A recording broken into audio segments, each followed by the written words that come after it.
Truck Talk Media. C10 Talk episode 295. We got Norris Marshall. Who? How about Blueprint Engines? Businessman, father, grandfather, husband. True story. Americana. This is what it's all about right here. Blueprint Engines, Norris Marshall coming at you.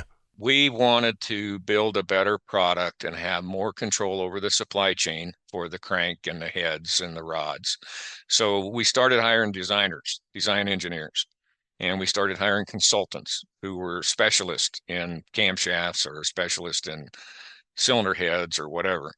And we literally just slowly, one piece at a time, designed every part for every engine that we make. With engine blocks and heads, we design those. We maintain control over the design. We're not a foundry, right? So we can do machining, but we don't pour molten metal. So we work with foundries globally, and like our engine blocks come from a foundry in Germany. The German foundry is an OEM foundry. They make blocks for Ford and GM and Volkswagen and lots of other people, and super high quality stuff. We bring in raw castings by the container load, and we do the machining here.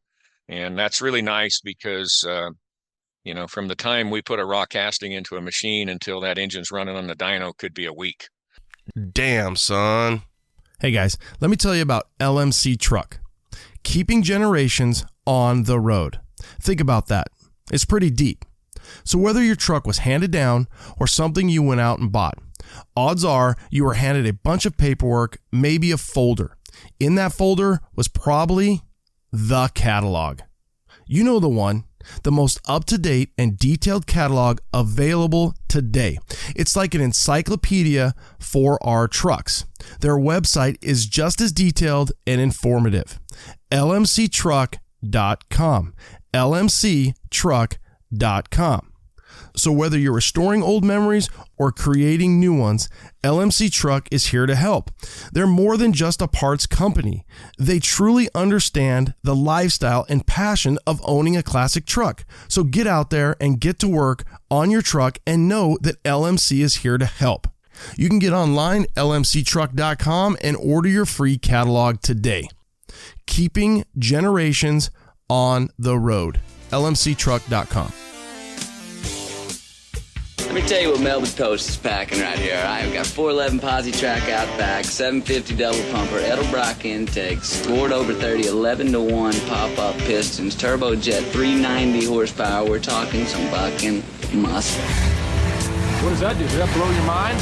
That just happened. Welcome to C10 Talk, your C10 Truck podcast. And now I have a chance to be the best, maybe the best in the world.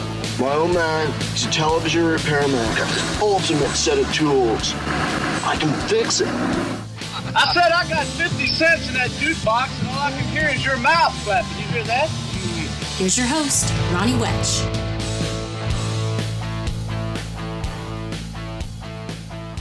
What's up? What's up? C10 Nation coming at you. I'm about a day behind on this. I wanted to get it out yesterday, but Sammy Hagar and the boys were in town. And I'm a big Van Halen fan, or Van Hagar. Either way, great time out at the concert. So I'm a day behind, but we're getting Norris Marshall. Had a great time sitting down with him. Really did. And just his story. It's such a cool story. The guy, 15 years old, calls Roush, gets a hold of Jack Roush. And the whole progression, this guy was meant to be doing what he's doing. He found his passion. He's followed his passion. He's had ups. He's had downs. He's had a little bit of everything handed to him.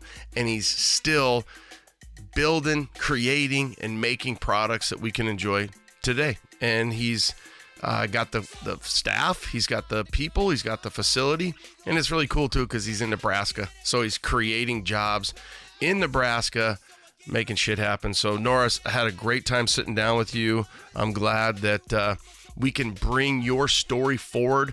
Of course, for my audience, I love bringing stories of people like this, whether it's an older generation, a younger generation. We are lucky that people are continuing to push it, advance it, and make great products so that we can enjoy in our builds and our passion and from the restoration perspective. So again, Norris, thank you so much for making that happen. Little shout out to Michael Murray from Con Media, staying on me on that one and making that happen. I'm really glad that I had the opportunity to interview Norris. Let's jump into some shows. We've got a lot coming up, a lot going on. August 24th, CK Squared. That's in Gretna, Nebraska. You can check that out on Matt's page at squares7387_parts. I feel like he's got another one that might have been hacked, but squares, plural, 7387_parts, Gretna, Nebraska, August 24th. August 31st, you've got the SITS, which is Southern Illinois Truck Show, and that's in Marion, Illinois. SITS on August 31st. That looks like a good one. That same weekend, you've got Texas Classic Truck Nationals. That's August 31st. Okay, now that same weekend, you've got the 31st to the 1st is C10 Intervention. That's up in Woodland, California. So that's your Saturday night cruise, and September 1st, Sunday truck show. That's always going to be the weekend of Labor Day.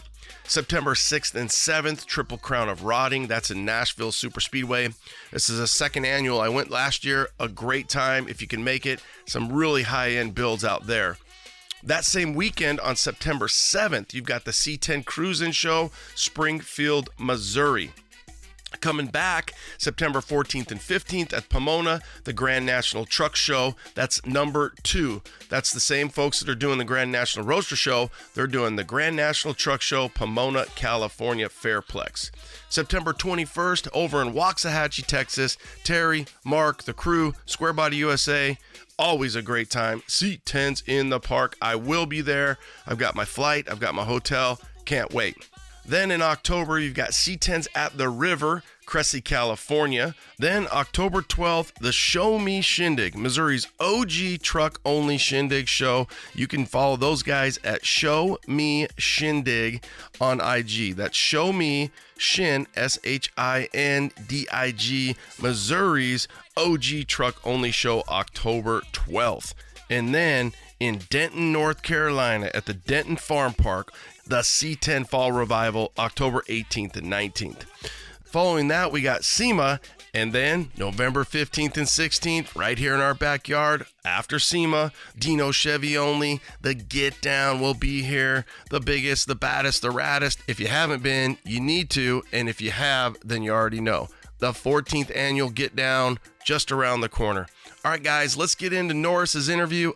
Norris, again, thank you so much for sitting down with C10 Talk, sharing your journey with the C10 Nation, and we wish you nothing but the best in the future.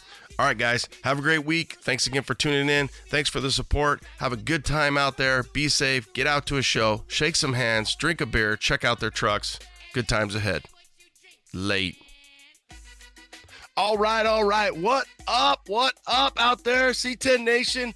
We got a little truck talk with Norris Marshall, Mr. Blueprint Engines. And Norris, I appreciate you taking time today. I can't wait to talk about everything Blueprint. I did have the, cheating a little bit here. I watched the Oil and Whiskey with you. You were on with the boys, with Josh and Jeremy and Phil. What a good time. How's things up in Nebraska? Hey, it's really pretty good in Nebraska. It's turning into fall as we talk now, so it's cooling down a little bit. Our extreme heat from the summer is slowing down, and it's a great time to be here. Nebraska certainly sees all 4 seasons, and this is probably my favorite part of the year. My buddy lives in Grand Island, which isn't far from Kearney, from where you're at. And the one thing he always said, I remember he said, I've been into Grand Island a few times. He said, in Nebraska, you can watch your dog run away for 3 days straight because it's so damn flat. Yeah. Well, that's true where we're at. That is absolutely true. It's a town of 35,000 people in the middle of cornfields. Wow. Now in Arizona, when it's funny, we look so forward to the fall. People they can't get their pumpkin lattes out and their UGG boots, and even if it's still hot out, because they know what's coming. The great weather for us.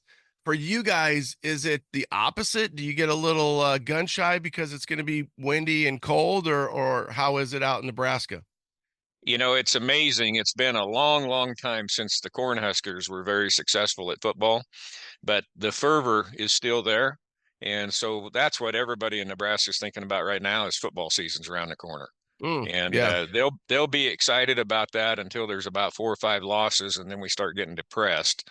But right now, we got all the hope in the world.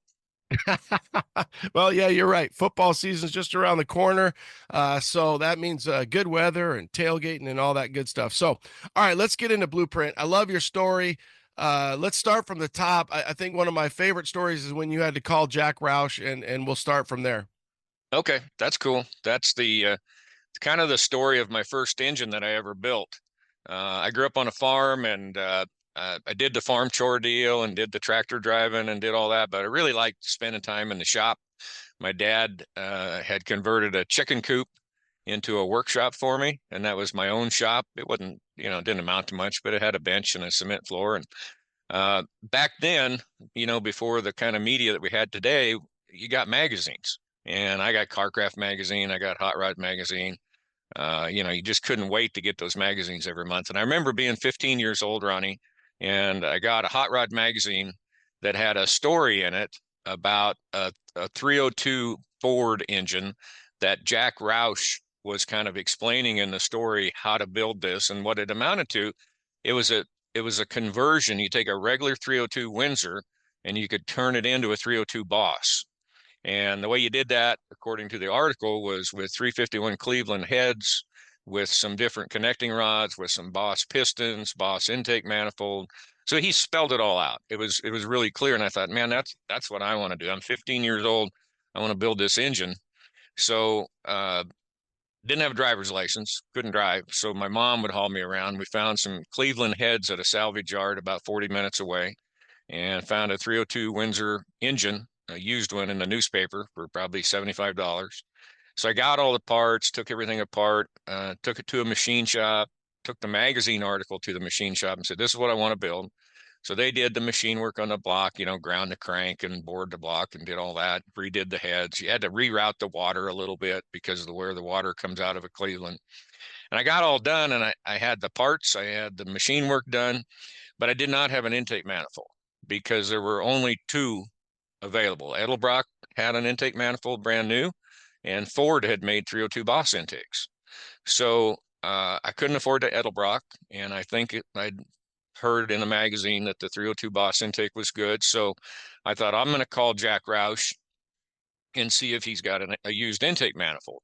And back then, again, it's pre-computer, so you had a phone number you dialed that you got information. And some gal would answer the phone and you'd say, I'm 15 years old. I need the phone number for Jack Rouse in Livonia, Michigan. And she gave me the phone number. So I called it. I said, I need to talk to Jack Rouse. She came on the phone. I said, hey, I built this engine out of this magazine article, but I need an intake manifold. And he said, well, I'll sell you an intake manifold for $75. And it came COD. My mom paid for it. And that intake manifold is still on top of that engine. And that's been a long, long time ago. That was 1977. The engine sits in our lobby today, and it's been cleaned up and painted. But I put that engine in a 69 Ford pickup without knowing. I was a kid, man. I just didn't know what I was doing at all, but had way too big a cam in it. It sounded just like the cars going down the drag strip when I take it out on the paved road, open headers. And that was my daily driver when I was in high school for a little while. Well, you talk a little bit about dad, turning the chicken coop into the shop. Mom is carting you around. I mean, just amazing that, she's such a big part of this in this story. Did the kids just, did the parents just know, like, there's something, I got to keep Norris out of trouble because there's only one thing bored boys get into, and that's trouble. So they're stimulating. Something got you in those magazines. And did they just realize, hey, this kid's mechanical, or was it a little bit of both where I got to keep him out of trouble? He's in there. We gave him a little bit of a space, and really you just got bit hard by that mechanical bug, and your parents were there to foster that. Yeah, my parents were in agriculture and in the auction business. But the beginning of all of it was like in the 50s. My dad was a prototypical 1950s hot rodder. He was in Nebraska, and he was kind of jealous of the guys in California because they'd get all the magazines and see what the California guys were doing. But Dad had a 29 highboy roadster with a flathead V8 motor in it. He had the flat top haircut when he graduated in 1955. I mean, he looked just like, what you'd think of as a hot rodder. And he went on and did some drag racing, and he did some circle track racing. And then he had a family and kind of had to, grow up and make a living. So when I came along, some of the remnants of those vehicles were just laying around, but the hobby was over for Dad. He was busy working and making a living, but I heard all those stories, and that was a connection I always had with my dad, that he was a hot rodder and I wanted to be a hot rodder. And so that was where the fire came from, the spark that lit that flame. And then the other thing both my parents always told me is, Norris, you can do anything you want. And that was encouragement, right? They said, you go whatever direction you want to go. We have confidence in you. And that's a real gift from any parent, that they have some confidence that you can go. And then you're also right. I did get in a lot of trouble as a high schooler. So I'm sure they were happy to feed anything that didn't look like empty beer cans on the side of the road. Well, small town living, it's one of those things where, did you ever feel like, because you also were getting those magazines, you also had that passion, did you ever feel limited because you were in Nebraska? Did that motivate you? Did that frustrate you? Did you feel like, hey, I'm small towns and I can't be this big? I think back then, and maybe still today, probably not as much today, but when Dad was there, the center of the universe was LA and Southern Cal. And even for me, it was either that or North Carolina with stock car racing. So yeah, I did feel like I was in the wrong place a little bit and didn't have the same opportunities that I would have had if I had been somewhere else. But you just take what you have and go with it, right? You don't spend a lot of time. I've never spent a lot of time thinking about the bad part. I just think about the good part. What can we do? What is next? What's going on? Yeah, well, you did. And so then you get into shop, and then you kind of have a shop teacher. How did you get to starting the business? So probably about the time when I built that first engine, instead of working on the farm in the summertime, I started working in repair shops in town.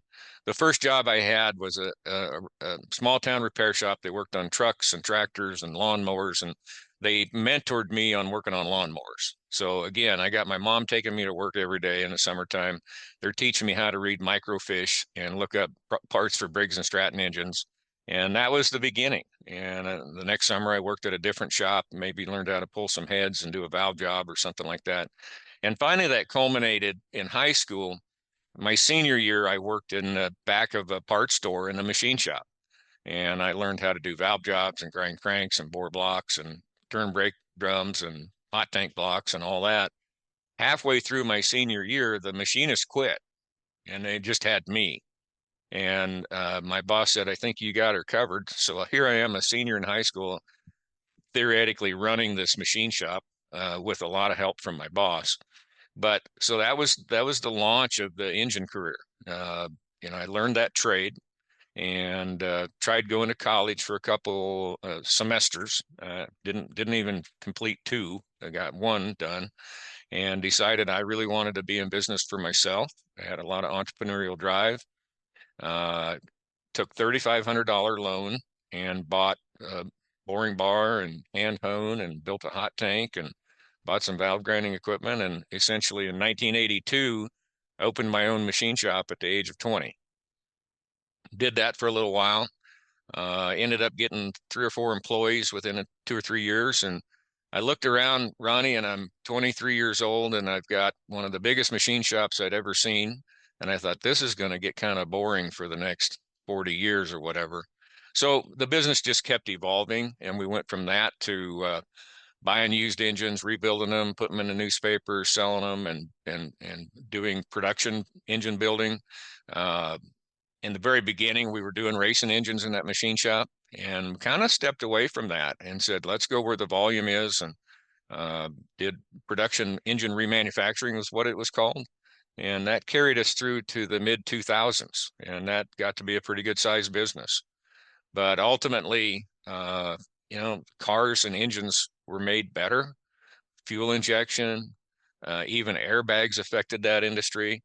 Um, my dad used to wear out a pickup in 60,000 miles, and nobody wanted to buy a 100,000-mile vehicle. And it got so that people were pulling used engines out of the junkyard with 150,000 miles and putting them back in their kid's car and go 100,000 miles more. So that engine rebuilding, that thing kind of dried up. I always say it's kind of like Kodak film. It was big once, and then it just went away. So we went back to our roots, and the roots were, let's build some racing motors, let's build some streetcar motors. And that was really the beginning of Blueprint in the early 2000s. And that's what's carrying us forward now. What a journey. And I always use the example for the audience, just bear with me, a kid that grew up born in the 70s and I grew up in the 80s, my shop teacher had the 8-track. And then I grew up buying cassettes, and then we saw the evolution of the CD, the disc, and then that went to, a shuffle, and obviously there's 45s and vinyl in there too. So my example is that now we don't have there's nothing, right? There's nothing tangible. Kids get online. It's all on the airwaves. Well, what an absolute, just, if you could like kind of time log all that, you're a young man and you're learning. So before you know it, you're running a machine shop and you're learning on old school Bridgeports. You've seen not only from a machinist, you've seen the automation, if you will, but think about the marketing. Think about now you're in Nebraska. I'm here in Arizona. The Google, you talk about, like, to me, it used to be 411 as a firefighter. People call 911 and sometimes they make mistakes. We've had people call 911 thinking they were calling 411, which was information back in the day. And you think yellow pages and ripping out, you go to a phone booth and you rip out this yellow piece of paper, or the old Auto Trader magazine. And I could see you guys having, it was always a joy to flip to the back and see what parts were for sale, or in the classified ads that would come every morning, or the Saturday classifieds. You got to get the Saturday one because it's got all the good shit. So you've seen really I guess you think about the industrial, just the growth we've had, the industrial revolution. You've seen the revolution of marketing, people connecting, and you've been through the whole gamut of rebuilding and machining. Yeah, you make me sound kind of old, Ronnie. So I'm not sure what to think about that. Hey, I have seen a lot of change, and I'm just going to keep watching change. But at the end of the day, we're in. You reference marketing, and at the end of the day, we're trying to find a way to connect with people, and that part of marketing has never ever changed. And how you get connected, whether that's a direct mail piece like it was when I started, or an ad in the back of the magazine, or today it's Instagram and meta posts, it's still the same thing. We just have changed the method of connecting. So we're trying to connect with people. We're trying to tell our story. So I don't mind those changes. They don't bother me at all. And I don't get like, oh, that'll never work. Let's put an ad in the newspaper. That's just a delivery method. The messaging and how you create an emotional connection with the customer, that's the part that will never change. So yeah, how we get there, is it a MP3 player, or is it vinyl, or is it the disc or 8-track? That's just a device, right? It's the music that we're transferring. So that stuff doesn't bother me at all. And then as far as the engine technology and the manufacturing, I love learning, and I love the technology that's available in the engines today. I love learning about EFI and learning about direct injection, and or if we're talking about machining, where today we have huge banks of CNC machines that do what I used to carry a boring bar around and bolt it onto the top of a block. I mean, that's cool. We're tired of carrying the boring bar around, so come on, CNC equipment, that's fine. It's just great to see what we can do. Yeah, it really is. And man, you just nailed it. It's about the music. However, it's getting into your soul. It's getting into your soul. And like for you guys, you think about one of the things you said, I know on your previous interview, you were doing like 100, was it a week or a day, rebuilds? Oh my God. Yeah. That's amazing. So you bought a C10 and it either had AC at one time or it wasn't even an option. Well, Vintage Air has the solution for you.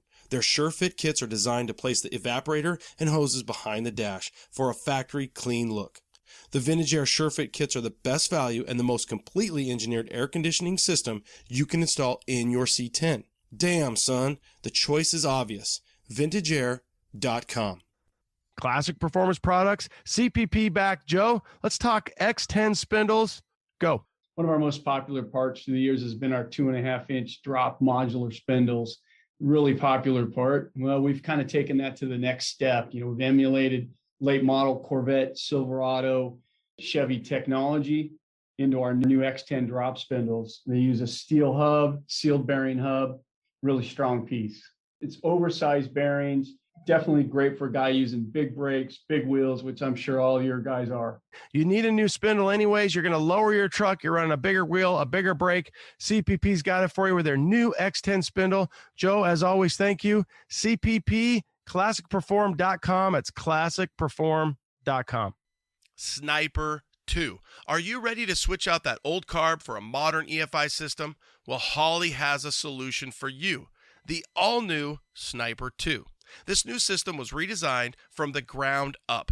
Available in tumbled polished or black powder coat, and there's 3 available tuning interfaces.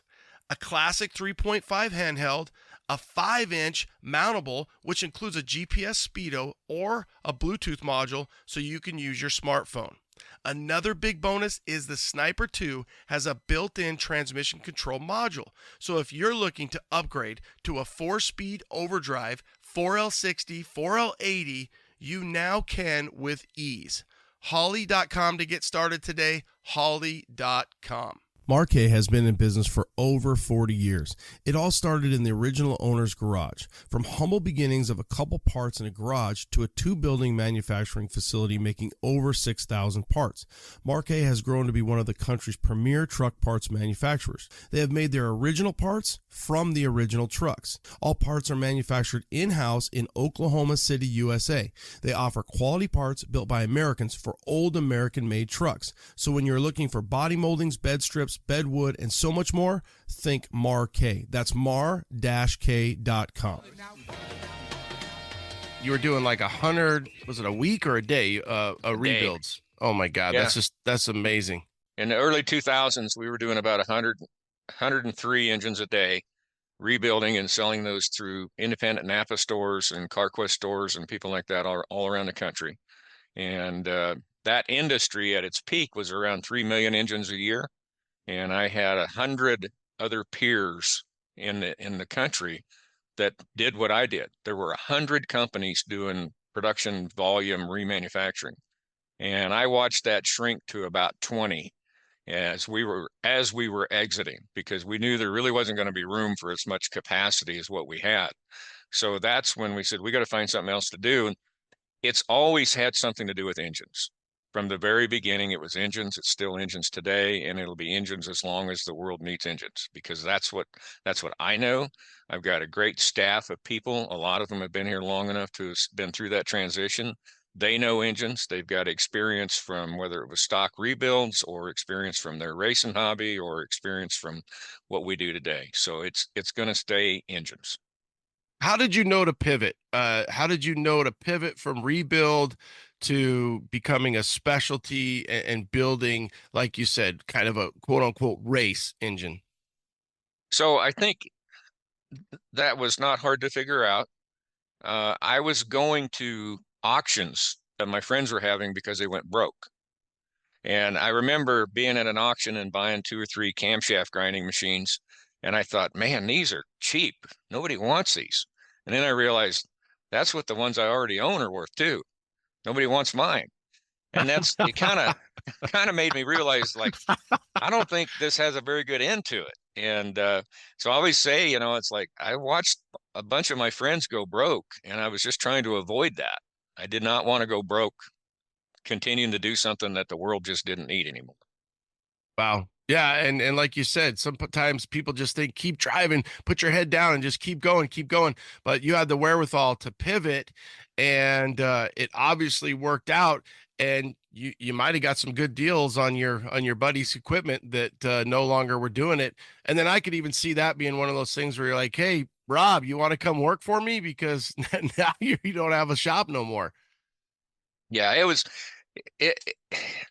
it wasn't a difficult decision to make because you could see the market decline, and you could see that there wasn't going to be a future in it for most of the engine rebuilders. There was going to be a few survivors, and there are. But I remember telling my staff, it's like, okay, a year from now, we're not going to do any of this, and we're going to replace it with this other thing. And they're like, you're crazy. And I'm like, we don't have a choice. And it was probably about a 3-year transition.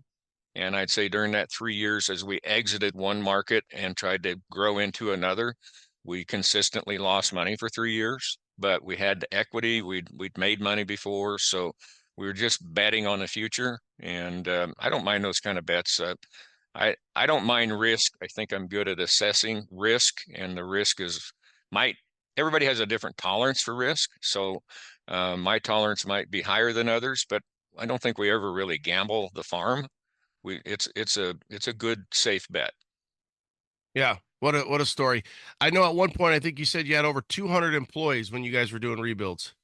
Yeah. Back at that peak, we had 270 employees. I think about 20 to 25 salesmen on the road, company owned vehicles, calling on customers, turning in expense reports, was a 24-hour day operation. And after we pivoted to performance crate engines, that wound down to, I think, went from about 270 to about 120 employees over time until we started getting some traction. And now we're back up to about 270 employees, about 150 of them in the shop. We've got about 25 engineers, a bunch of really awesome customer service people, materials management, supply chain. So just the standard stuff that a manufacturing company would have. How do you balance that? Because, I want to get into motors, don't get me wrong, and engines, but I love the part where you're a one-man 15-year-old all the way up to where you are now, and the things you've changed that you've seen. Everybody I talk to that has business is just their employees are the headache. How do you balance that? And is Nebraska different because you're getting kids that grew up on the farm, you're getting young men and women that grew up working and know, hey, this is hard work, and you're going to put in hard work and you're going to be compensated. Expand on that a little bit. Sure. I'd say Nebraska was different in the 80s and 70s.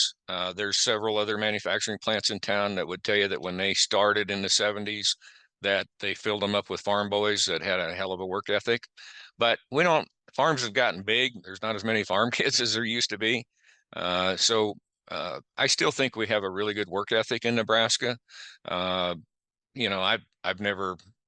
visited other parts of the country, but I've never tried to employ people. I hear some horror stories from friends of mine that are in other parts. So I think that's a little bit easier, but also Nebraska has a super low unemployment rate. Our county is probably under 1% and probably has been for the last 5 or 6 years.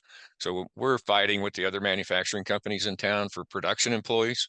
When we get to engineers and managers, it really hasn't been very challenging. And I think it's because of our culture and the kind of company that I want us to be, that we're super family friendly. We're super encouraging for employee growth.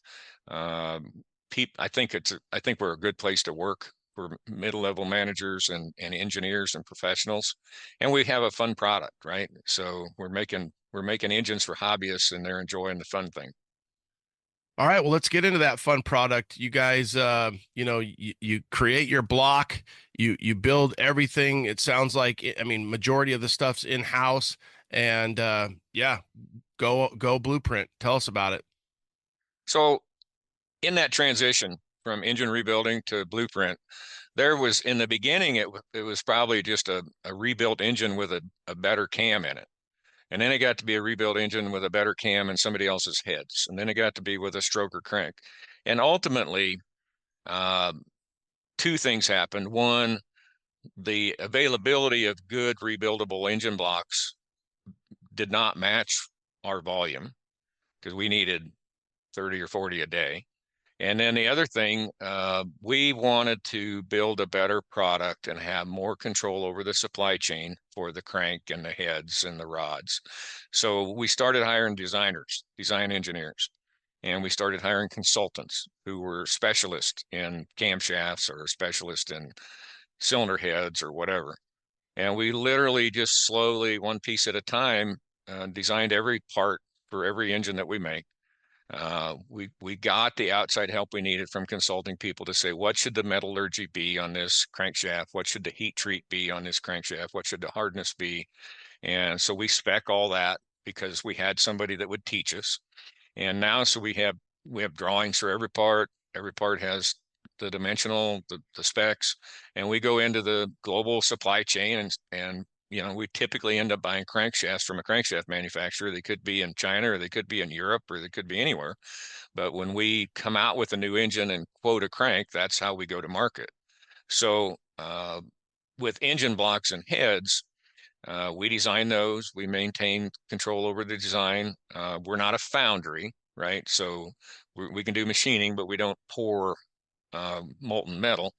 So we work with foundries globally, and like our engine blocks come from a foundry in Germany. The German foundry is an OEM foundry. They make blocks for Ford and GM and Volkswagen and lots of other people, and super high quality stuff. We bring in raw castings by the container load, and we do the machining here. And that's really nice because, from the time we put a raw casting into a machine until that engine's running on the dyno could be a week. And so it really helps with the quality control if something isn't just quite right or whatever. And there's no question, Ronnie, that there's a cost savings for us, but it takes a lot of investment to get to the cost savings part, right? We've got about $10 million in CNC equipment. We've got $6 to $8 million in casting and foundry tooling just for engine blocks. If we want a new rod, we're going to spend probably 40 grand on tooling to make a forging die for a connecting rod. So, but I like doing that because it gives us control over the quality. My quality engineering team has direct access to the quality engineers in those factories that are making those components. And we go visit those factories. And if we have problems, we're not talking to a sales guy, we're talking to the engineers, and we can really get on top of things. Well, I mean, just to think, and part of that has to be when you talk about the investment, the millions in machining equipment, is that R&D at the beginning anyways. That's got to be a little bit of a leap of faith, or at one point was, because you're saying, hey, we don't have enough to meet the demand. We need to create our own. And it's not like the OE's handing you the specs on all this stuff, right? So you're spending the money, and you are blueprinting those motors and those blocks, and that's got to be at one point, not now maybe, but at one point you're sitting in a board meeting saying, "Hey, I got to spend a shit ton of money to get to where I want to be." There's no board meeting. The board meeting is every morning when I look in the mirror. But yeah, you're exactly right. It's like you just look at the volume and say, can we hump it? And not just today's volume, but what's the volume going to be in 5 years? So yeah, you got to have some confidence and some belief in what you're doing. But I think the main thing is I have really just reinvested about everything this company makes back into the company. Yeah, and that's the success right there, the belief, the testimonial. Do you think so? One of the things you said, I love this quote, was that we don't really, at one point we had people that could rebuild and reman a motor. And in a transition, like you said, we thought, hey, it might take a year. Now it took 3 years, but you've had that pivot to the point where you're going to be hard pressed to find somebody who could probably rebuild a motor versus build a motor now. Oh, you mean like internally skill set? Yeah. Yeah, it's different. There's a few of us old guys that have been around here long enough to have all those experiences. But yeah, a lot of the new guys don't know what we know how to do. I have a 17-year-old grandson, and I've got a 1970 Bronco. And last winter, our project was going to be to pull that 302 out and rebuild it. right? The easy answer is go get a 302 out of the inventory and stick a blueprint engine in it. But I didn't want to do that. I wanted to get it out, take it down, show him how much is enough wear or too much wear and how to look at things. I wanted to teach him all that. Unfortunately, that whole project got sidetracked when he got a girlfriend. So now I have a Bronco in my shop that's like half tore apart, and I have a grandson showing up at the house with his girlfriend. So that's okay. That's life in the fast lane. But yeah, the actual, how an engine works and all that we learned, I think when we were rebuilding engines, we did over 300,000 engines, and you learn a lot from that. And that knowledge is just fantastic going forward into developing these blueprint engines, because you're always pulling back on something you learned 25 years ago that, well, we tried that once and here's what happened. It's still not going to work or whatever. Even though the engine's new today and it wasn't then, the knowledge base is fantastic. And there's quite a few people here in a leadership role, like my engineering manager runs design engineering, runs engine validation and calibration and testing, and also manages our quality control. Started out like 26 years ago grinding cranks. So he knows what a good crank looks like. And we've got other guys like that have been here for a long time that have both experiences. Have you ever thought about doing, or do you do any team building where you get guys and you're like, hey, we're gonna do, we're gonna have the engineering department compete against the assembly guys, and we're gonna build 2 cars, or we're gonna build 2 trucks, or we're gonna be two race cars, and we're gonna have some team building, and at the same time they'll simultaneously be learning other things because of that, and just the fun that would be. Because I really love the example of, hey, we can either rebuild this 302 in this Bronco, or we're such a pluck it off the shelf society now, whether Right. it's Amazon or, and I hate to, it's kind of a throwaway society. You made a living off of a throwaway society when people were just parking their old trucks and hey, look at this motor. Hey, let's rebuild this. So a lot of different things going on there, but yeah, you guys could really have some fun there. Yeah, I got to admit that's the first time I've heard that suggestion, but yeah, I think there is some things there we could do to celebrate the sport, celebrate the hobby, and get people engaged. A lot of our employees are really engaged. Like we have a car show here in July. Lots of performance companies have car shows in their parking lot. And I think that's a freaking awesome idea. But we have a car show in July, and we invite all of our employees to bring whatever they want to show off. And of course, we have other people come. And I think this year it's not huge. We might have had 150 cars or something, but I enjoy most seeing the employee cars and seeing their projects and what they're working on, because they're coming to work every day making the engines for those vehicles, and then they're going home and working on their own. And that's really cool. I've got a design engineer, the guy that does our water jacketed parts, our blocks and heads, is building a Factory 5 Cobra in his garage at home. And 2 or 3 years ago, we finally were able to launch our brand new 302 Ford engine block instead of using a used engine block. He's got #1 in his Cobra. He designed it. We got the tooling made. We made the casting. We machined it, assembled it up into an engine, tested it, gave it to him. So he's got the #1 block that he designed in his Cobra. So people get to do those kind of fun things here. Yeah, what a fun, from the beginning to the end. And when they're wrenching, they go home. They're wrenching at work and they're wrenching at home. You got the right guys that are collecting that check. So that's a passion that's not just it's on the clock and off the clock. Yeah, it really, really helps.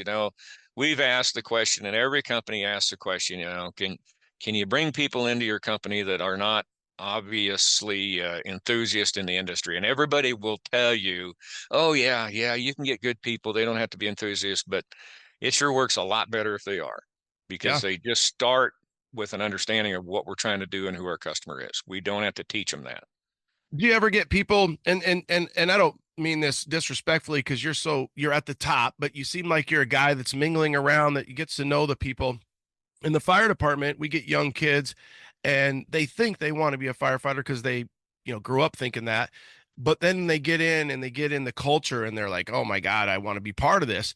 Do you get people, I assume that they're like, oh, I'm just going to, I kind of like motors or whatever it might be. And then they get into that culture, they get into that blueprint culture and they're like, wow. And I mean, you might have a guy like that now that you could think of as 10, 15 years or a gal. And it's like, hey, this is the culture. I love the people. I love the product. And I love what we're doing out there because we're taking people's really, really hard-earned money and they want to buy from us. They want to have that motor. And that's a feeling of accomplishment to know that you're wrenching and working and building on something that people really want. We do have a strong culture. We've nicknamed it the Blue Crew or Bleeding Blue. We talk about Bleeding Blue, and I'll ask one of my managers, is, hey, what about Sarah over there? She's been here for 6 months. Tell me about Sarah. And it's like, she bleeds blue. She's on the team. She's one of us. So there really is a culture of one of us. And we try hard to have people feel welcome into that, right? Because you show up here and there's already this clique of people that are just avid Blueprint employees and leaders. And we don't want anybody to feel unwelcome in that. We need them to feel welcome. We want them to become part of us because we can finish each other's sentences and we know what's going on. They understand me. They understand what's going to come out of my mouth next. They already know. So Good. It's a pretty smooth machine that way. A lot of working together. Hey guys, are you thinking about swapping out your old motor for a more reliable LSLT-based power plant?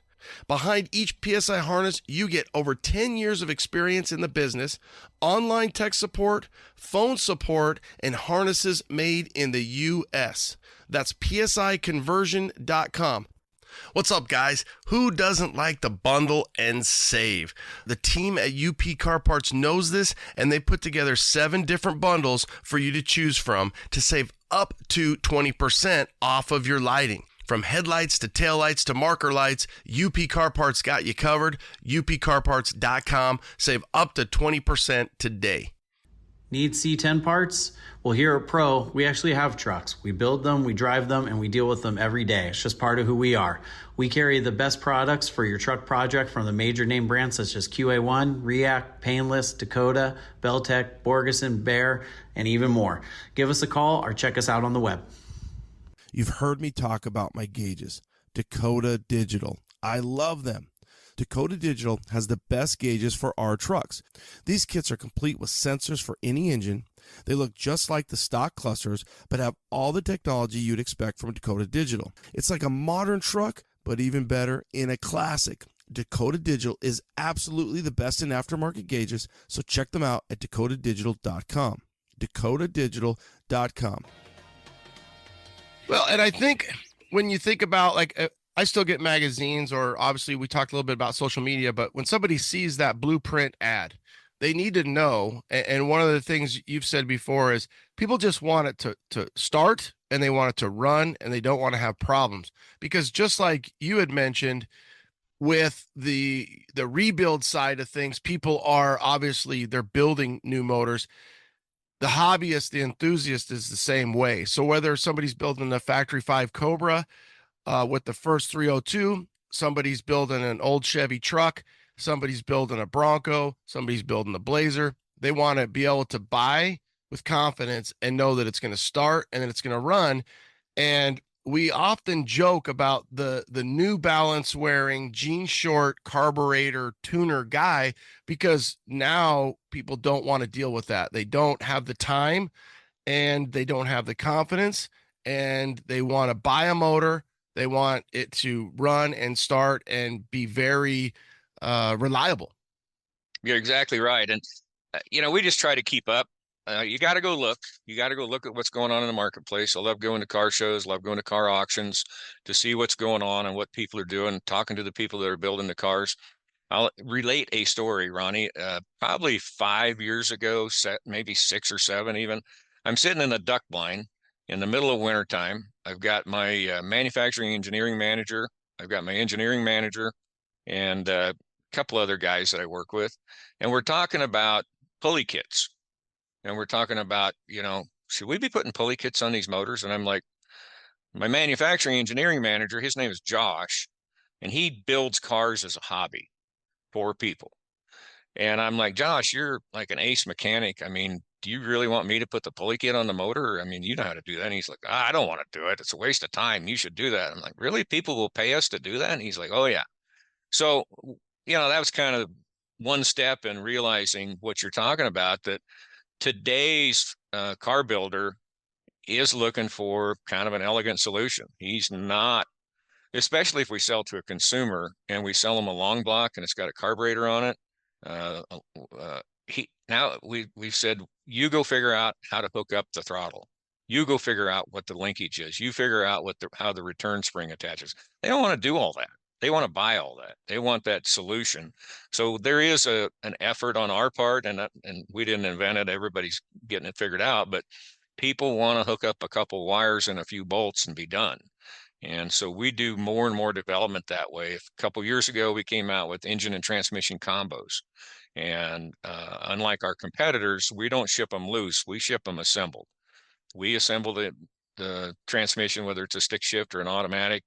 If it's a stick shift, we sweep in the dowel pins. We put offset dowels in. We make sure that clutch is centered on that flywheel. We make sure everything's perfect and put it in a great big box and ship it out. And that guy just needs to install it then, which is really what he wanted to do.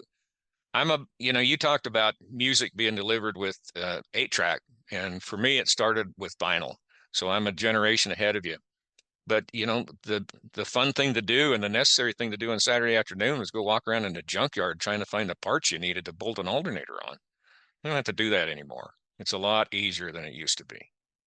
Yeah, and there's not that many 15-year-old Norrises running around, or a 25-year-old Norris. I mean, my son is one of those guys. He wants to do it the hard way. And boy, I could say this, you could just buy this like this, and he'll say, no, I don't want to, because he does have the passion and the knowledge, but he loves the challenge of figuring it out. But he also doesn't really have the money. So Yep. you have the time when you don't have the money, and then when you get a little older, you might have the money, and you don't really have the time. And it is therapeutic either way. People just don't realize the journey of going to the junkyard, finding that alternator bracket or whatever you're missing. That's few and far between now. I mean, we still have junkyards and love it.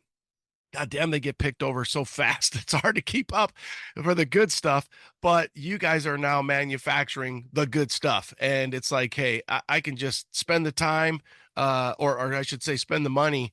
And I try to tell my son that, and we try to tell the audience that, hey, you can buy this chassis. It's already done. You can buy from Blueprint. You can get it all done. And it comes, and it's kind of like a Lego set. When we were kids, you just put it together, and you have a good time with it and make sure it's going to run. So I think from the business perspective, the more you can do that, obviously the better. And you've seen the fruits of that labor from the perspective of, hey, it's plug and play. You're ready to rock, ready to roll. It's really simple, Ronnie. We're just trying to sell people what they want to buy. We're not trying to tell them what they want to buy. We're asking and seeking information. And sometimes by far the easiest thing you can do that people don't do very well is listen. And just go out and talk to the customers, see what they're buying. Why'd you buy that? Well, I wanted this. Okay, well, what if that don't work right? Well, it'll be okay. I still want it. It's like, okay, the guy wants it. We do things here that sometimes are more aesthetic than they are functional. But people want it to look a certain way, right? And I do make the distinction that our engines are intended for classic restorations. They're not racing engines. We do have engines that are used in racing. Like you make an 825 horsepower big block Chevy, that's a pretty nice bracket motor. And we have guys that use them and beat the crap out of them all day long in bracket racing. But the market that we study isn't racing. I'm not saying that won't change in the future, but as a matter of fact, show up at PRI and see what we're doing. But we study the classic car restoration market and the resto mod market and all that to see what the people want. Yeah, well, like you said, they are the people that are going to be the consumer, and they want that plug and play availability. I think GM, for example, obviously the Blue Oval as well. People, they really are. The OE is really saying, hey, we realize that you want to buy these motors. Do you compete, or do you consider yourself, or is it challenging to compete against the OEs because they have that that name recognition, and sometimes what goes with that is a level of confidence and reliability. And you as I guess a competitor or a reman, or a not reman, but somebody who's goes against and says, okay, we build these performance motors, but do you feel like that is challenging? It's absolutely a challenge when you bring your banker in for the annual meeting and review what's going on, and you explain to him that your main competition is General Motors. They kind of notice that you're up against a big Goliath dude, right? So we just have to do better at some things that they can't do better at. So you're not going to buy a Ford style product from General Motors. You're not going to buy a Gen 3 Hemi style motor from General Motors. I think our service and our support of the customer after the sale is it has to be better than General Motors, because it's as good as we can make it. It's fantastic. Our program is that we always have a happy customer. And because of how GM distributes their products, you could, ultimately they go through car dealerships. They're mega dealerships. They sell a lot of motors, but it is going through a car dealership. And if it's not, it's going through distribution that bought it from a car dealership. So we maintain the service part. Even if we sell through Summit or Jegs or whatever, we really want the service after the sale, and we want to take care of the customer. We want him calling us if there's questions or problems or issues. So I do think we're better at that than anybody else in the marketplace. And it's a key metric. It's something we look at every week. It's something we talk about. We want to be 4.9 or 5.0. Well, exactly the same perspective of knowing that the customer, we have to educate the customer that not only they're going to get something that's going to run, that's going to start, that's going to be backed up, but a buddy of mine said this once, and I want to make sure I say it politically correct, but who would have ever thought we would miss the days of getting somebody overseas to talk to, because now we're getting AI. So you can't even get somebody to talk to nowadays. And you think back, 5 years ago, and you got somebody and you're like, okay, I'm struggling to understand what this is going on, but it was Best Buy hotline or something. And now if you're going to get somebody that's going to be there, that's going to talk you through it, that's going to work you through, that is a big thing for the customer to know. Hey, if you're going to get a 4.9, you're going to get as good as GM can build it, and you're going to get the support that goes along with it. We need you, the customer, to understand that. Yeah, we just, especially in the day of the internet, and how people can become haters so easily. We just want to do everything we can to take care of people. I actually have had customers call me or reach out through LinkedIn or whatever, who have had a problem, had it resolved, and want to know, hey, I was talking to Ken on the phone and he helped me with this problem. What's Ken's favorite restaurant? I want to send him a gift card. I'm like, okay, good. If Ken made you happy, that's what we wanted. So that's happened more than once. And exactly. I mean, you've been on the other line. You've been that guy that's called up and has tried to get a hold of somebody, and maybe there's a language barrier, and now it's AI. In the last year, I can't get a hold of social media, you can't get a hold of anybody from Meta, right? So if they can get a hold of Ken, they are so happy to send him a gift card of Total Wine. I want to buy that guy a beer. I want to buy that guy a hamburger. And I wonder someday if that'll ever come back. I doubt that it does with the computer technology that we have, but I guess it doesn't really need to come back, because it hasn't went anywhere with Blueprint. And that's something that's very important, that we need to make sure that people understand that there's a level of customer service that you're going to get to talk to somebody, and that somebody, if Ken doesn't know, Ken's going to go talk to Marty, and Marty's going to know. So either way, we're going to get you to that person, and there's a value there. Yeah. I don't know. I'm not super down on that. I just think the internet has made it so companies cannot hide. You just can't suck at customer service, because the internet is going to expose you, and there's just going to be too many stories about you doing a poor job. So I'm optimistic that we're kind of all forced to behave, and not just us, but everybody else. If they want to have a successful business, they got to have happy customers. I think it's an improvement.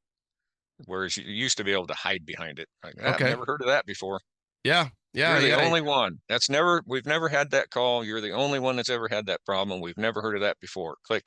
Hey, that was the 12th one today I had, shit like that. Yeah. What is something that comes through the hotline a lot?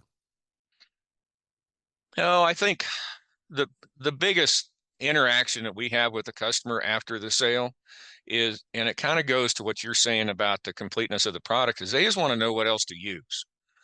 Which flywheel, which balancer, what spark plugs, and we try to provide all that information to them, but we've come to the conclusion they really like talking to people because they got a manual with the engine that says all that, right?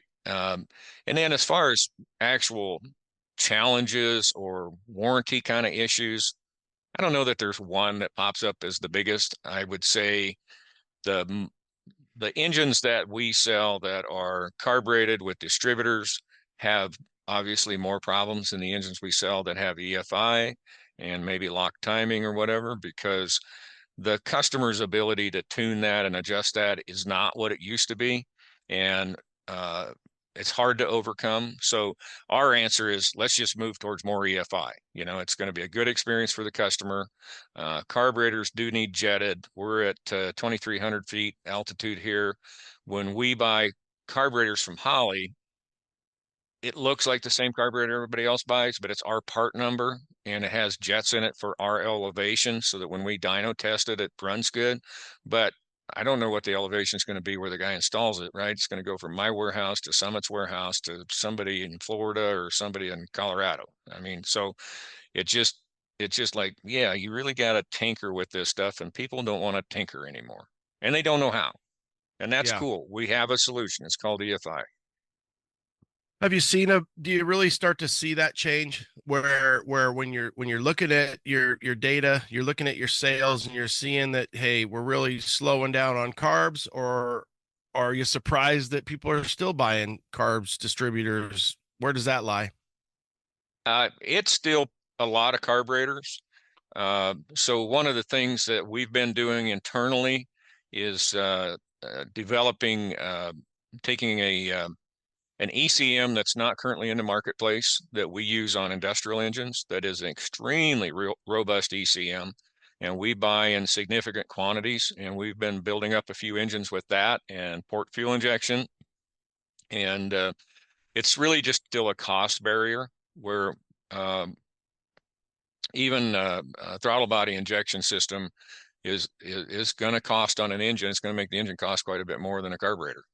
And so I understand completely that people want to spend their hard-earned dollars carefully, but I'd really like to drive the cost together so that it's not such a big delta between EFI and a carburetor, because I know the customer experience is going to be better with EFI.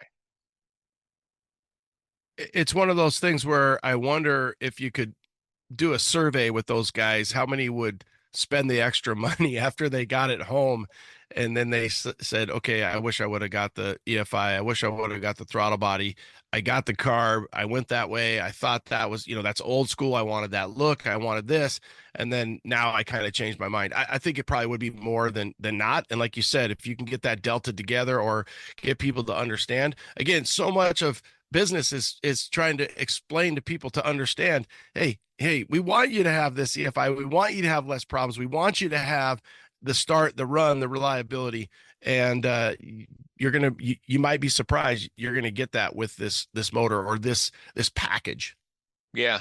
So I think today, it's just a choice. We have both. You can buy probably about any of our engines with either a carburetor or an EFI system, and there's a delta on the price, and so the customer makes a choice. So my goal would be to drive down that delta and get EFI and carburetors.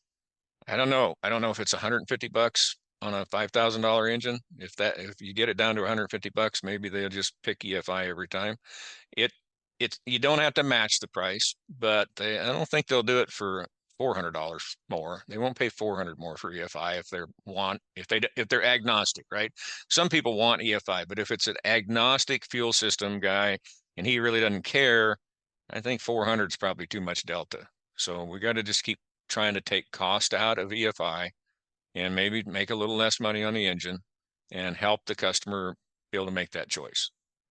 Yeah. Yeah. What a good point. So for the audience, what, you guys offer the big three, obviously, you offer a little bit of everything.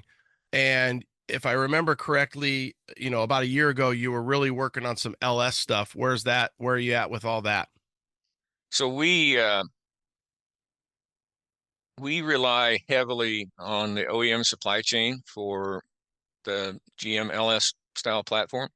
And there's quite a bit of General Motors content in it. And we buy that from dealerships like everybody else. But when GM came out with the LS engine, in the early 2000s, 2000, whatever it was, they did something that I'd never seen before. And that was, the engine was actually fantastic.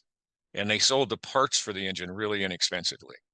So a lot of the aftermarket said, we really can't make better heads than the LS3 heads. Maybe a little bit better, but they're really, really good. And that LS3 aluminum block was really, really good, plenty good for what it did. GM sold it really inexpensively.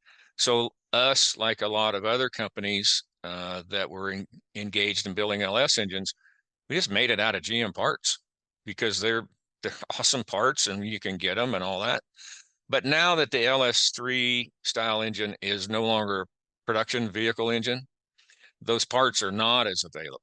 So we had a lot of supply chain challenges getting enough parts to build those engines, and everybody has, right? Sure. I don't care who it is. I mean, we talk to our dealers that we buy it from, and they can look online and say there's 12 of those blocks in stock in the whole country. Like, okay, well, I need 20 of them. So that doesn't work. So we've started making the investment to build our version, and we just are wrapping that up or launching it now, I would say, Ronnie. We do have an LS GM style block that we are having made. The foundry's again in Germany. We're machining it. We're just starting in July and August. We're just starting to build engines with it. So that's gonna give us some freedom there, and we'll still use the GM parts where we can. Our block will be iron. We'll offer an aluminum version that will still be a genuine GM block. So we'll have a choice, but we just can't get enough of the aluminum blocks. So we had to choose to make that. And there's lots of other people that have that block, but we needed it in quantity. But so you're going to have the blueprint iron block, but you're going to buy the actual GM aluminum block still. Yeah. So we'll supply the engine both in iron and aluminum, and the customers have never had a problem with our version of that being a GM block. I think there's a lot of respect for the GM engineering and what they made there. I know there's some horsepower constraints if you put a big blower on it, but it's a good block, and we'll see where we end up. We'll offer both. Does anybody else do that? Do you have other, competition or people, or do you work together with people when you're like, hey, we're going to go to, we're going to manufacture our own LS iron block. Anybody else buy from us, or do you work with other companies?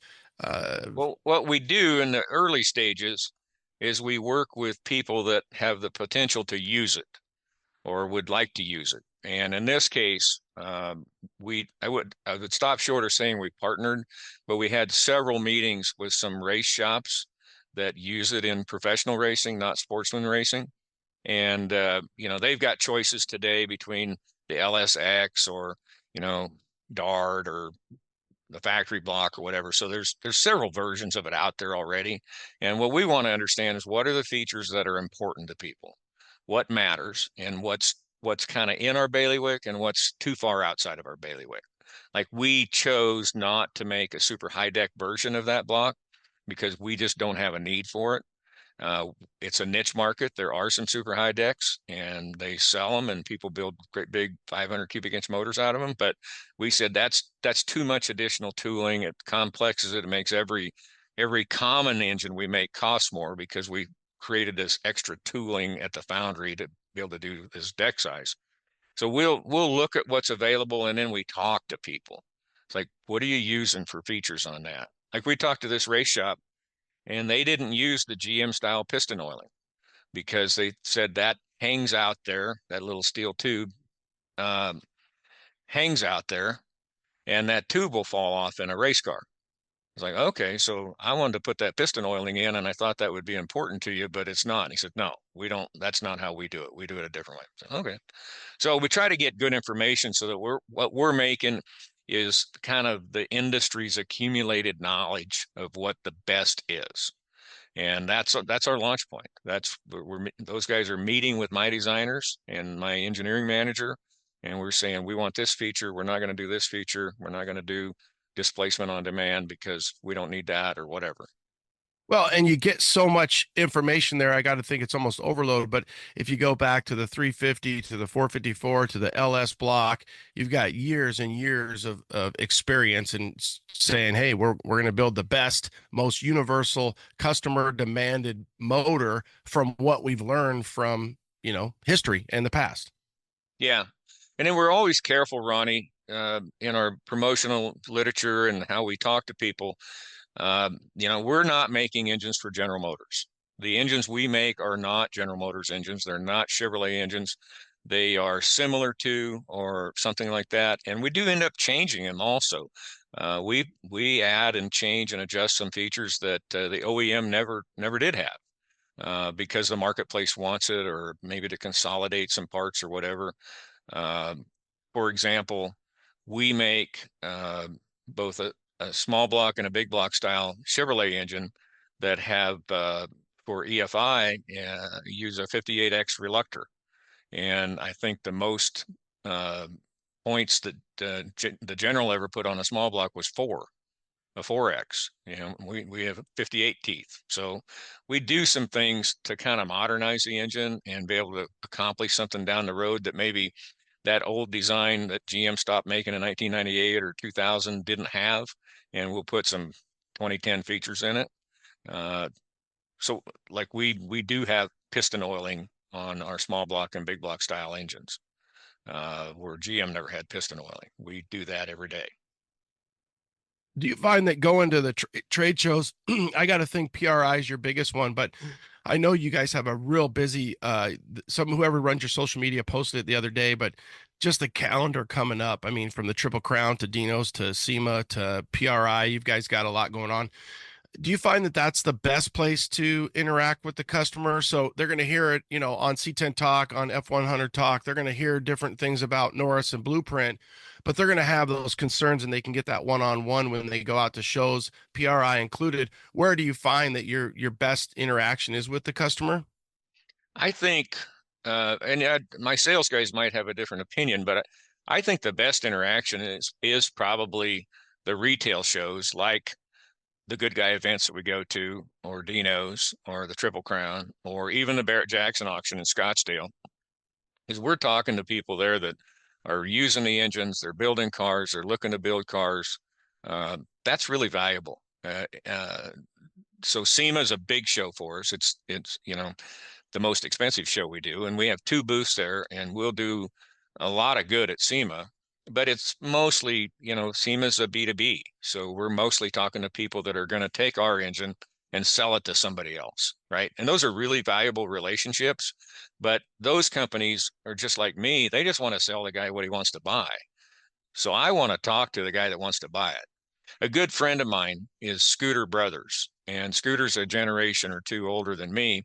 Scooter was one of the founding guys at Comp Cams. Back in the 80s, when I was getting started, Comp Cams was getting started. And Scooter always told me, your customer, he said, for a camshaft guy, he said, my customer is the guy that throws the box away. It's not Summit or Jags or Speedway Motors. It's the guy who throws the box in the trash. That's the guy I'm trying to make happy. And I think that's right. And I think the good distribution customers we have know that they're just a middleman. They're trying to provide good service. But at the end of the day, that guy that's got the car in the garage at home that's working on it, he's the one that tells you what you really need to make. So that's the one I want. That's the guy I want to get to.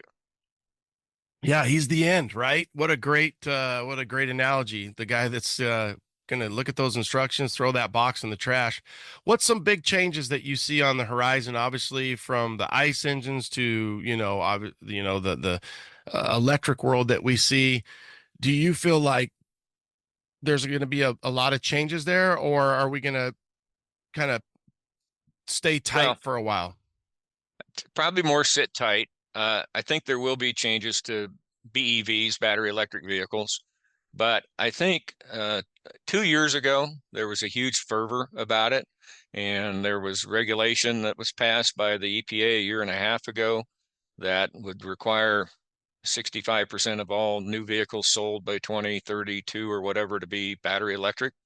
And the manufacturers mostly geared up to try to accomplish those stepped goals that end in 2032, but the customers didn't show up. So I think last year we saw the manufacturers make a lot more BEVs, but they found out nobody wants to buy them. And now through my involvement with SEMA, the trade show organization or the trade organization, I'm kind of privy to a lot of political activity, which I love. SEMA has a fantastic office in DC that is doing so much behind the scenes for its members. It's unbelievable. We're terrible at telling the story, but they're really doing a lot. But anyway, a few weeks ago, the Supreme Court threw out what's known as the Chevron doctrine. And the Chevron doctrine came from, I don't know, wherever, in the 80s, that said basically the authority on science is the regulatory agency. And if the regulatory agency like EPA says this is what we need to do, there is no authority that could challenge that. And that got thrown out by the Supreme Court. So now everybody that's managed in some way by a regulatory agency is dreaming of the lawsuits that are going to go to push back on regulations that are not fair. I don't care if you're talking about the car industry and EPA, or if you're talking about the bank industry and bank regulations. All those industries are excited now that they can push back on regulatory overreach. So what we don't know is where this ends up. We know the regulations are on the books that we got to have 65% of all new cars be battery electric. We know from last year's experiment that the consumers don't really want to buy them. And now we also know that those regulations are probably going to get nullified. The guy that I wonder about is the car maker. It's the Farleys and the Mary Barras. It's like, how do you guys decide what you're going to make when it's so ambiguous and it's so unsure? And in some ways that's been good for us because we deal in niche markets, and the engines that we compete against at GM and Ford are the extra engines that they have left over from production. And I would imagine at GM and Ford, they don't know how many extra engines they have anymore because they don't know how many electric F-150s they're going to make compared to 5-liter F-150s. So it's got to be really challenging for them to figure out what to make. And we just dabble in the niches. So I think it's good for us because we don't have a choice. We're just going to make engines. So if there's confusion about how many engines Ford and GM need to make, it probably helps us. I mean, the government regulation on that and the GM and the big three, and I guess more than that, even now, with Toyota and really getting ahead of GM and Ford when it comes from that perspective. But it's got to be just the pathway for them is so challenging to say, okay, well, yeah, we have to have we have no infrastructure and we have to have all EV by this time. I heard you say it, Toyota's like spot on. What hybrid.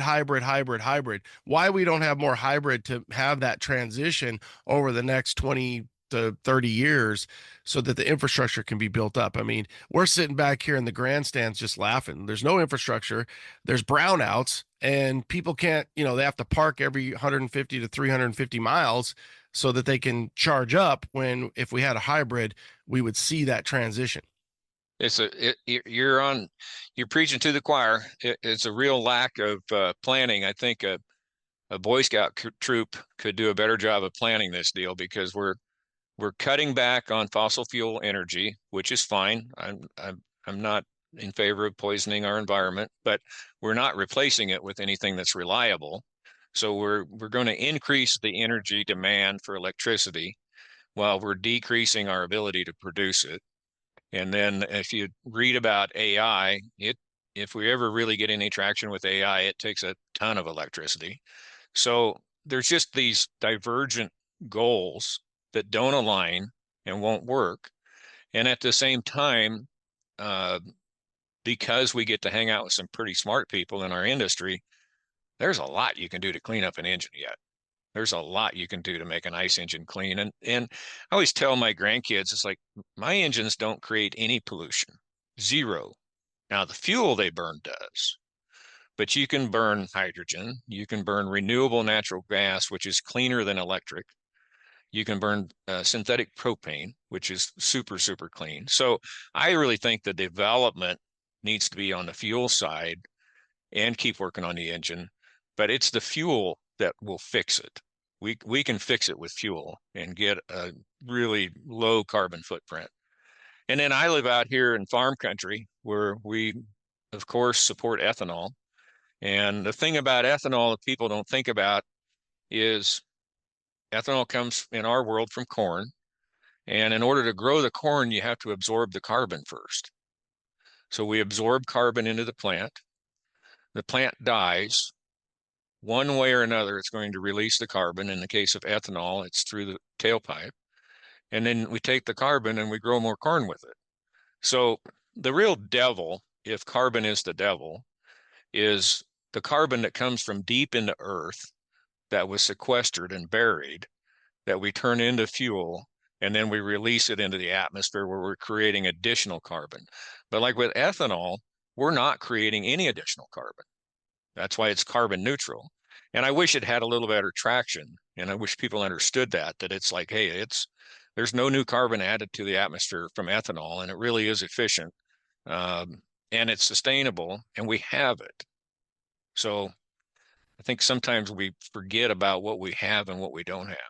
Well, and again, it's whether it's propaganda or marketing, but when you think of what it takes to mine and create electric vehicles, you look at the big picture there and what's happening at other countries.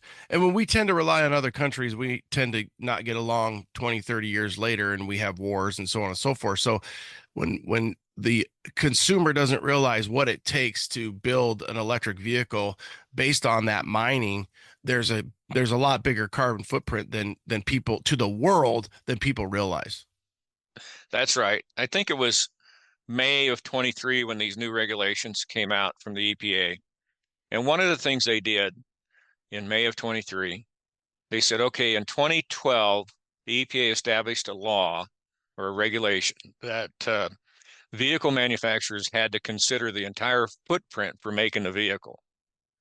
Ever since 2012, they suspended it. They never, ever did it. And finally, in 2023, they eliminated it completely, and the measurement became only the tailpipe on highway. So how disingenuous is that, Ronnie, that we're not going to look at what it takes to make the vehicle and make the batteries, and we're not going to look at what it takes to dispose of it. We're only going to compare tailpipe emissions. All we did with the current regulations is move the emission from the highway to the power plant. We didn't clean up anything. Well, we actually made it worse the way I look at it. But at the end of the day, that puts the stress on the manufacturer, and it puts, it does put the pressure on them. And like we talked about, it's hard for them to figure out what they're going to do. But I think you're right. People will pivot over the next 15 years. We'll see some changes. And obviously we have a big election coming up. So there'll be some different changes. And what can happen, what will happen, obviously society, just like you with your grandkids, you want to make it so we have a place to live and we can, continue to enjoy, like you said, the Chevron rule was a huge change for us, but we're not trying to kill our planet. We want to live on our planet, and we want to make things better for the future. But at the same time, we need to open up our eyes and see what's really happening. I always laugh with R12 or whatever it might be from the Freon perspective, because I'm in Arizona. You go down to Mexico and things are completely different. And it's like, the ozone doesn't give two shits about what's happening in Mexico versus what's happening in the United States. Just because we want to sleep better at night, that's one thing. But we need to be from the global perspective and understand what's going on. And we're all just trying to do the best that we can. We're the pioneers on this. I would even say, Ronnie, you and I just want to use good science, and neither one of us are scientists, but it's so obvious when you don't look at the whole life cycle of the car that you're not looking at good science. It's like that. Come on, we even we can figure that out without having a PhD. Yeah. Yeah. And what it takes to manufacture a car. I'm still driving my '07 classic Duramax around 210,000 miles, and I have no intentions of it stopping. I love that truck. And to think that I've got a truck that I'm still driving that's, coming up on 20 years, and I probably could get 30 years out of it without a doubt, and like you say, back in the old days, guys weren't pushing over 100,000 miles. Let me take you out with this. If you could build any motor and you could build any car, any truck, anything, what would you build? Well, Ronnie, when I was a small boy, I had a Hot Wheels set. And in that Hot Wheels set was a red Ford GT supercar. And I remember you could open up the back end of it and see the motor in the back. And that's kind of always been my favorite car. So I really like the 2005 and 6 versions that Ford made. And what I'd really like to do, and I think we'll do it sometime, is we'll find one of those that's not the best in class, but something that, maybe has got some miles on it. And I'd like to put one of our 427 pushrod motors in it with stacked injection, 8-stack injection, and or a supercharger. And I know the purists are going to go crazy if we do that, if we take that 2006 red Ford and pull out the Ford engine, but that would be my favorite car. I love looking at cars. I love going to car shows, but I don't feel compelled to have a bunch of them. I admire the craftsmanship. So there's really only one that I would like to have, and it's that one. Have you bought it? Have you gotten the car yet or no? I've registered for the auctions. I've taken my wife to the Barrett-Jackson auctions. We've sat there and watched it go in front of us. And she's like, raise your hand, raise your hand. I'm like, I don't want it that bad yet. I need to want it more. So come close. Unfortunately, I don't think they're going down. I think no, they're not going to go down. They're not going to go down.